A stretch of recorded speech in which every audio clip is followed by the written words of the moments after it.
my favorites of November. Hello everyone and welcome back to our channel. This is Maggie. She's hanging out with me a little bit because we are in the only room right now that... Did I introduce myself at all? We're in the only room that is warm and comfortable in the house right now, so we're gonna stay in here with all the plants. Hi, I'm Rose. If you're new, my pronouns are she, her, and I love plants, but I'm currently in a huge home renovation. You might hear some renovation noises.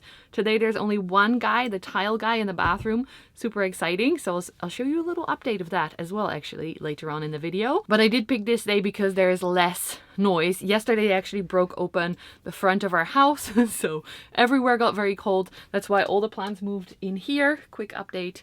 And I'm gonna share with you focus, my favorites of November, which has been a little bit interesting picking these favorites the past few months because most of my plants are not here anymore and I don't just want to show you the same plants every month, although they are my favorites. So I've picked a few that are a little bit different from the grow boxes as well. I moved some up here. I hope you enjoyed this video. Let's get started. Give it a thumbs up already if you want. And oh, look who came to say hello as well. Mickey is a lot more brave with the builders than Maggie is, but for all of us, it's a little bit of a stressful time, so extra cat cuddles. For the first plant, we're actually starting in my big terrarium downstairs, where at the bottom I have this beautiful Begonia goegoensis that is really making a comeback. Look at these beautiful leaves, and then it's also growing a new leaf in the back there. Plus, it is surrounded by other beautiful plants, which is part of why I love it so much, I think. So that's why I'm also showing you a little bit of the surroundings. It's the whole thing together that really works for me and that I wanted to share again with you this month. The second plant in the list came from this luxurians box that I may have showed you before. Actually, of course, I showed you all these plants in last week's video, but that was by now about 6 or 7 weeks ago. So the one that I picked from this box is the papi old clone crossed with luxurians hybrid, because although it's kind of dusty, because everything is dusty in the house right now, I love the look of it. It's like a luxurians, but a little bit more velvety, if that makes sense. They are all quite light because they're right underneath my skylight, so they might be a little bit bleached. Also, it's growing a new leaf over here, so I'm hoping that will size up even more. As you can see, the previous leaf actually was this size. It also had a few bigger ones before. I think that has to do, that's my theory, with more light. The leaves don't have to become as big. So I put it in a pretty light spot and this leaf grew. And then I moved it again and this leaf grew. Oh, it's so beautiful. I can't wait to see how big this little baby will get. Next up, we have a plant that I showed you in the house update video, a little haul, because it is new in my collection. This is a Monstera Thai Constellation mint, which is also maybe known as Monstera Thai Constellation Platinum or Monstera Platinum. I'm not quite sure. I got this from a friend and it made it on the list because it's growing a ton of roots already. I got this end of October. It's now the 25th of November and it's already growing roots, so I'm very excited about that. I might have to pot this up into soil, well, not right away, but in a little bit. And I'm happy that it's still happy, even in this chaos, cold, weird lighting situation, moving around. I'm very happy with this one. Should we do a drinking game where every time I say I'm very happy or it's cute, you drink? Can you hear the builder? I'm not very happy now. Hold on. Because I do notice when editing that I actually say several things all the time. I'm not very varied with my vocabulary. Next up is this Begonia ruthiae, which I picked because it made a huge comeback. I've had this for a while, but the bigger leaves got mildew.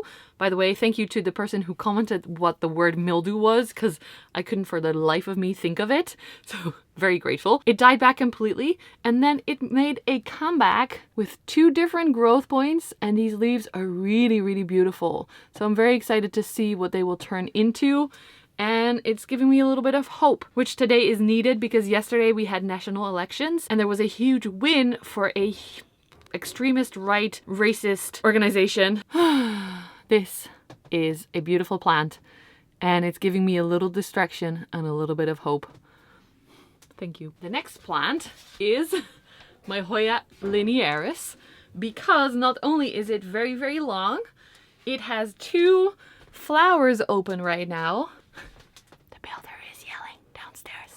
because our tiles are apparently very frustrating. They always cut the wrong way and it's making him very frustrated and I feel really bad. Hoya linearis flowers are beautiful. They smell a little bit citrusy. What I love most about them is that they last so long. They last about 1 whole month.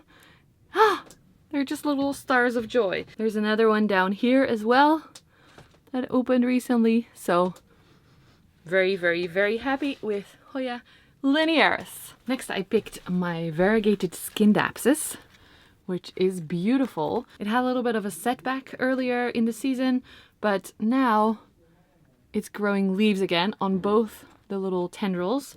I can't wait to see what these will look like, what their variegation will look like. Some of the older ones are browning a little bit, but still I think this is stunning.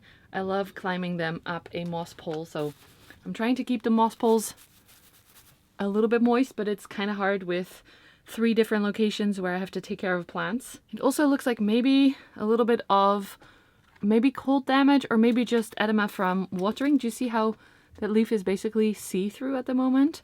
That can happen with when you overwater, especially on Alocasias. You can see it quite clearly, but in this case, because it's on the yellow part, it might brown after because it's very sensitive. So I'm gonna keep an eye on it, but also it's growing new leaves. So it is currently in a much darker spot. I just have a Saltec Grove grow light here. Before it was under the Highland system, but there it's too cold right now. So all the plants had to move here with a lot less light. Hopefully it's just for a short period of time. We have my Philodendron Florida beauty, Rupert. I've showed you this many times before in these videos, but that's because it's definitely one of my favorite plants. And I picked it this month because there is a new leaf on the way and I really hope it will have some green because the previous 2 did not have any green and that's not healthy for a plant. This is a Begonia chlorosticta crossed with amphioxus. Maybe I should have it in the sunlight as well so you can really see the colors because this is a hybrid that is so stunning. I love growing it. It's been growing and developing really well and I feel like it's also become more beautiful. The pink is more pronounced, the darkness is more pronounced, and it sits in my Begonia aquarium tank, which I look at every day when I walk down the stairs, and it's in between all of these beautiful plants that are still growing even though it's cold and less light than they're used to. That makes me really, really happy. Next up is a big one that I've showed you before, but outside. I've since moved my Thai giant, Leucocasia gigantea Thai giant, inside because I was afraid it was going to die in the greenhouse. It's a little bit too cold there. It did have some thrips issues outside, so I had it isolated. I'm not really doing that anymore. Yeah, there's a thrips. Okay, you're dead now. I might have to do some extra pest treatment and prevention. You can see here it's also very dusty, so that's not what it's supposed to look like. But I picked this one not only because it's amazing and growing really well. Look at the roots. Look! So cool. But because it is growing, can we see it? A new point!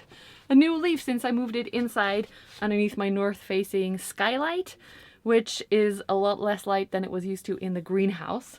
So I'm very impressed with this plant and I really hope it keeps going through winter and makes it till spring so that we can move it outside again and hopefully get really, really big leaves. And then the last plant comes from one of my prop boxes. This is Anthurium papillilaminum legend cipanas crossed with old clone. And look at that leaf. It is just stunning. It seems to be quite happy in my prop box. And I just, this leaf is what did it for me. I love the shape. I love the velvet. It's really, really velvet. I hope I can show you that properly on the screen. Maybe. And it's quite dark as well with where it lives. Hold on, the builders need me. Okay, I'm back. I do see some rotted roots at the bottom, so I have to keep an eye on that. Make sure the prop box is not too wet. But yeah, I absolutely love these velvety hybrids of papillilaminum. They just make me so happy. There's actually a few more in the box, like this one. This is red crystallinum crossed with Goliath. Look at that. Isn't that stunning? Or this one, this is nagapaksa, Fort Sherman crossed with old clone papillilaminum. Also in the box, by the way, I have some alive Alocasia that I was not able to grow before. So this is Alocasia Jacqueline that I have in semi-hydro. I grew this from a little corm.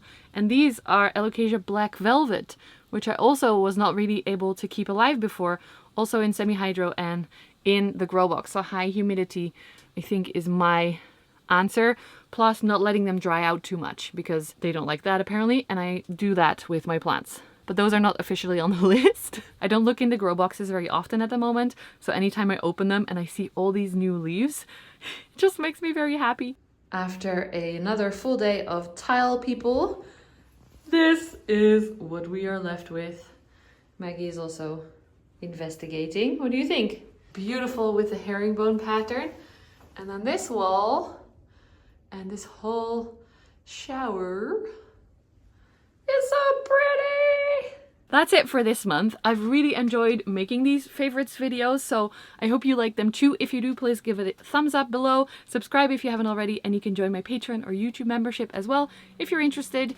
Thank you so much for being here, and I'll see you next month when hopefully my house is a little bit more done and I can show you around a little bit.